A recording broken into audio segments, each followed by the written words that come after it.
सगळी कामं अगदी झटपट कमी वेळात व्हावीत असं प्रत्येकच गृहिणीला वाटतं. पण मग ती कशी? तर मला तरी वाटतं याचं एकच गुपित आहे, ते म्हणजे मल्टीटास्किंग. आपल्याला एका वेळी अनेक कामं करता यायला हवीत. पण हे मल्टीटास्किंग सुद्धा सोपं नाहीये बरं का, स्पेशली किचनमध्ये. म्हणजे इट्स लाइक अ ड्रायव्हिंग. म्हणजे ड्रायव्हिंग करताना कसं आपल्याला वरचेवर मिरर चेक करावे लागतात. त्याचप्रमाणे किचनमध्ये सुद्धा वेगवेगळे पदार्थ मल्टीटास्किंगमध्ये आपण एका वेळी करतो. मग ही भाजी शिजली आहे का? किंवा या भाजीमध्ये मीठ टाकलंय का? किंवा या दुसऱ्या भाजीमध्ये पाणी कमी पडलंय का? हे सगळं सारखं-सारखं आपल्याला चेक करत राहावं लागतं. पण मग हे सगळं करता-करता जर काही गोंधळ झालाच, तर स्वयंपाक बिघडतो. पण यात घाबरायचं काहीच कारण नाही. कारण की प्रत्येक गृहिणीला हे सरावाने जमतंच. कारण की तिची ती गरजच असते. म्हणजे कसं, आपला हात जर भरभर चालला नाही, तर मुलांना किंवा घरातल्यांना वेळेवर डबा मिळणार नाही, जेवायला मिळणार नाही, हे तिला माहीत असतं. त्यामुळे हे मल्टीटास्किंग आपोआपच आपल्याला जमतं. तर आता हे मल्टीटास्किंग करताना आपण एका वेळी काय-काय करू शकतो, हे आपल्या डोक्यात आधीच असायला हवं. जसं की आता सकाळची वेळ आहे, माझी डब्याची तयारी चालू आहे. मग एका वेळी मला काय-काय करता येईल? तर मला आता नाश्ताही करायचा आहे, भाजीही करायची आहे, चपातीसुद्धा करायची आहे. त्यामुळे मग मी काय केलं, इथे आधी फूड प्रोसेसरमध्ये कणिक मळण्यासाठी ठेवली. ही कणिक मळून होतीये तोपर्यंतच मी इकडे भाजीची तयारी केली. म्हणजे कांदा चिरणे, मिरची चिरणे वगैरे जे काही पूर्वतयारी असते, ती सगळी करून घेतली. आणि हे काही मला जे चॉपिंग करायचं होतं, ते नाश्ता आणि भाजी दोन्हीसाठी एकाच वेळी करून घेतलं. आता हे मल्टीटास्किंग करताना मल्टिपल बर्नर्स आपल्याला फार उपयोगाला येतात. म्हणजे 3 बर्नरची किंवा 4 बर्नरची शेगडी फार उपयोगाला येते. इथे कढईमध्ये मी नाश्ता बनवणार आहे, शेवया करते आणि दुसऱ्या पॅनमध्ये बटाट्याची भाजी. जे बटाटे मी आधीच रात्री शिजवून ठेवले होते. आता दोन्हीही पदार्थ एकत्र करताना पूर्ण लक्ष असायलाच हवं. म्हणजे एका भाजीमध्ये दोनदा मीठ टाकूनही चालणार नाही किंवा दुसऱ्या भाजीमध्ये दोनदा तिखट टाकूनही चालणार नाही. लक्षात ठेवायला हवं, की आपल्याला कशात काय टाकायचं आहे. आणि हे सगळं करताना आधीच मेनू प्लॅन देखील हवा आणि तशी ती पूर्वतयारी देखील हवी. त्याशिवाय एका वेळी दोन्हीकडे हात चालणार नाहीत. आणि सकाळच्या गडबडीत थोडेसे साधे, पटकन होणारे असेच पदार्थ निवडायचे म्हणजे ते झटपट होतील. आता प्रत्येकाकडेच 3 बर्नरची किंवा 4 बर्नरची शेगडी नसते. मग लगेचच शेगडीमध्ये इन्व्हेस्ट करण्यापेक्षा आपण एखाद्या इंडक्शन कुकरवरती इन्व्हेस्ट करू शकतो. अगदी 2-2.5 हजारातच येतो. मी यावरती एक सेपरेट व्हिडिओ देखील बनवलेला आहे. तो मी डिस्क्रिप्शन बॉक्समध्ये टॅग करेन. इथे सोप्पं गणित आहे. तुमच्याकडे जेवढे बर्नर जास्त असतील, तेवढे पदार्थ तुम्ही एका वेळी करू शकता.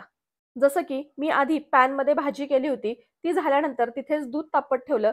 परत मधल्या बर्नरवरती नाश्त्यासाठीची कढई ठेवलेली आहे आणि आता तिसऱ्या बर्नरवरती तवा ठेवलाय, जिथे मी पुढचा पदार्थ बनवणार आहे. आणि माझ्याकडे जो इंडक्शन कुकटॉप आहे, तिथे सकाळचं अंघोळीचं पाणी तापत असतं. म्हणजे एका वेळी माझे 4 बर्नर चालू असतात.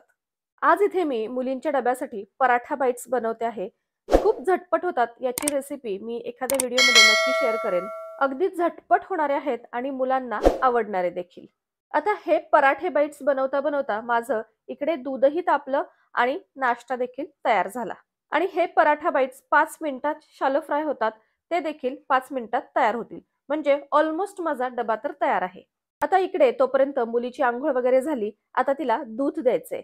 पण तिला नुसतं दूध आवडत नाही. दुधामध्ये कधी ड्रायफ्रूटची पावडर, कधी बोर्नव्हिटा किंवा कधी हळद असं काहीतरी लागतं आणि मग हे सगळं ढवळत बसण्यात माझा खूप वेळ जायचा. मग मी हा असा सेल्फ स्टिअरिंग मग मागवला. याचा फायदा मला असा झाला, की तिकडे दूध मिक्स होतंय, तोपर्यंत माझं इकडे दुसरं काम देखील पूर्ण होतं. तर पहा, अशा मल्टीटास्किंगमुळे माझी ही सकाळची सगळी कामं फक्त 1 तासात पूर्ण होतात आणि मुलीला वेळेत डबा देखील मिळतो. आज मी तुमच्याबरोबर अगारोचा असा एक हेअर स्ट्रेटनर शेअर करणार आहे, जो आपल्यासाठी मल्टीटास्किंगचं काम करणार आहे. हा आहे अगारोचा 4 in 1 हेअर स्ट्रेटनर, जो हेअर स्ट्रेट, वेव्ही, क्रीम आणि कर्ल करण्यासाठी उपयोगी येतो. इथे हँडललाच ऑन ऑफ साठी बटन दिलेलं आहे आणि हा आहे क्लॅम्प. त्यावर देखील एक बटन आहे, जे वरती पुश केलं की हेअर स्ट्रेटनर ओपन होतो आणि खाली ओढलं की हा क्लॅम्प ओपन होतो. त्याचबरोबर इथे मिडलला एक पुश बटन दिलेलं आहे, ज्या थ्रू आपण स्टायलिंग मोड चेंज करू शकतो. जसं की हा आहे वेव्ही मोड, हा आहे क्रिम्पर आणि हा स्ट्रेटनर. तर आता आपण डायरेक्ट हेअर स्टाईलच करून पाहूयात. तर पहिल्यांदा मी क्रिम्पर मोड ओपन केलेला आहे. तर आता या दोन्हीच्या मध्ये असे केस अडकवायचे. 5 ते 6 सेकंदासाठी हा स्ट्रेटनर असाच ठेवायचा आणि हळूहळू तो खाली सरकवायचा. कूल टच टिप आहे, त्यामुळे दोन्ही बाजूनी व्यवस्थित होल्ड करता येतो आणि हेअरस्टाईल व्यवस्थित होते. तर तुम्हाला दिसत असेल माझ्या केसांवरती असे छोटे छोटे क्रिम्प्स पडलेले आहेत. अगदी 5 ते 6 सेकंदासाठीच मी हा स्ट्रेटनर होल्ड करते, पण तरी देखील अगदी छान क्रिम्प्स पडलेले आहेत. आता मी वेव्ही मोड यूज करत आहे. तर इथे देखील अगदी 5 ते 6 सेकंदांसाठी हा स्ट्रेटनर होल्ड करायचा आहे आणि आपले केस असे छान वेव्ही होतात. वेव्ही हेअरस्टाईलमुळे केसांना छान व्हॉल्यूम येते. आता पुन्हा आपण हे क्रिम्प केलेले हेअर स्ट्रेटनरच्या साहाय्याने स्ट्रेट करूयात. तर पहा, स्ट्रेटनर मोड ऑन केलाय आणि त्यामध्ये असे केस होल्ड केलेले आहेत आणि अगदी छान प्रेस करून असा स्ट्रेटनर हा खाली ओढायचा आहे. केस एकदम छान स्ट्रेट होतात. आता हेअर कर्ल करून सुद्धा दाखवते. कर्ल करताना केस या क्लॅम्प मध्ये अडकवायचे आणि हा कर्लर इनवर्ट किंवा आउटवर्ट असा मूव्ह करायचा आणि काही वेळ थांबायचं. अगदी काही वेळातच केस मस्त छान असे कर्ल होतात.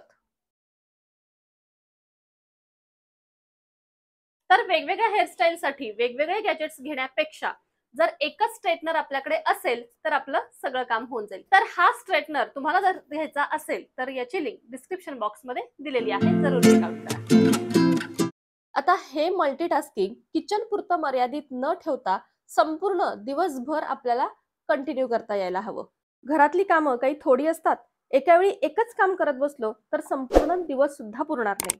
रोजची कामं करता करताच थोडासा एक्स्ट्रा हात चालवला की हे सगळं आपोआपच होतं. जसं की रोजचा झाडू मारताना नुसताच झाडू न मारता आधी सगळा पसारा आवरला, भिंतीच्या कानाकोपऱ्यात सुद्धा झाडू फिरवला आणि हे आपले मॅट्स असतात त्याच्या खाली सुद्धा खूप धूळ असते, तर ती सुद्धा झाडून घ्यायची. फर्निचर असेल तर फर्निचरच्या खालनी सुद्धा हात फिरवायचा. असा जिथे जिथे आपल्याला हे सगळं स्वच्छ करणं शक्य आहे झाडू मारता मारताच ते सगळं करायचं. दिवसातून एकदा नेहमी लागणारं बेसिन सुद्धा स्वच्छ व्हायलाच हवं. जनरली एक तर मी रात्री झोपायच्या आधी करते किंवा नाहीच जमलं तर घरातला सगळा झाडू मारून झाल्यानंतर हात धुवायचा असतो, स्वच्छ करायचा असतो, त्यावेळेस बेसिन देखील पटकन स्वच्छ करून घेते. म्हणजे काय होतं, सेपरेट सेपरेट तिथे जाऊन आपल्याला स्वच्छ करावं लागत नाही. एकाच वेळेस हे सुद्धा स्वच्छ होऊन जातं. बाथरूम स्वच्छ करायला देखील आपल्याला बऱ्याचदा वेळ मिळत नाही. तर इथे सुद्धा काही गोष्टी ठरवून ठेवायच्या. एक तर तुम्ही अंघोळी पूर्वी स्वच्छ करू शकता किंवा माझ्यासारखं जसं सगळ्यांच्या अंघोळ्या झाल्यानंतर ज्यावेळेस कपडे मशीनला लावायचे असतात त्यावेळेस मी हे सगळी स्वच्छता करते. मग कधी बाथरूम मधला स्टूल, कधी बकेट, कधी नळ आणि मग ही खालची फरशी असं ठरवून व्यवस्थित स्वच्छता केली तर बाथरूम आपलं अजिबात खराब होत नाही. बाथरूमच्या टाईल्स मात्र स्वच्छ करायला वेगळा वेळ द्यावाच लागतो, कारण की त्या अशा गडबडीत स्वच्छ होत नाहीत. आता अशा या सगळ्या मल्टीटास्किंगमुळे आपली कामं देखील भरभर आवरतात आणि मग दुपारचा थोडासा निवांत वेळ आपल्याला मिळतो. मुली दुपारपर्यंत शाळेतनं येतात, त्यांचं खाणं-पिणं होतं आणि मग त्यांचा अभ्यास घेण्यासाठी मला इथे वेळ मिळतो. इथे त्यांचा अभ्यास आणि त्याबरोबर एखादं काम हे दोन्ही सुद्धा व्यवस्थित मॅनेज होतं. जनरली हा वेळ मला तिच्या शेजारी बसून अभ्यास घेता घेता जे काम करता येईल त्याच कामासाठी देते. जसं की कपड्यांच्या घड्या, सुकलेल्या कपड्यांच्या घड्या घालणे किंवा वॉर्डरोब मधला एखादा कप्पा मेस्सी झाला असेल तर तो व्यवस्थित करणे, हे काम माझं दुपारचं असतं. तर मग मैत्रिणींनो, दिवसभराची सगळी कामं कमी वेळेत आणि झटपट होण्यासाठी एकच गुपित आहे, ते म्हणजे मल्टीटास्किंग, जे सरावाने आपल्याला जमतच, किंबहुना ते जमायलाच हवं. आज मी मल्टीटास्किंगचा छोटासा व्लॉग तुमच्याबरोबर शेअर केलेला आहे. तुम्हाला जर हा व्लॉग आवडला असेल तर लाईक करा, शेअर करा आणि आपल्या चॅनलवर नवीन असाल तर सबस्क्राईब देखील जरूर करा. आता आपण भेटू पुन्हा एकदा अशाच नवीनशा व्हिडिओमध्ये. तोपर्यंत बाय बाय.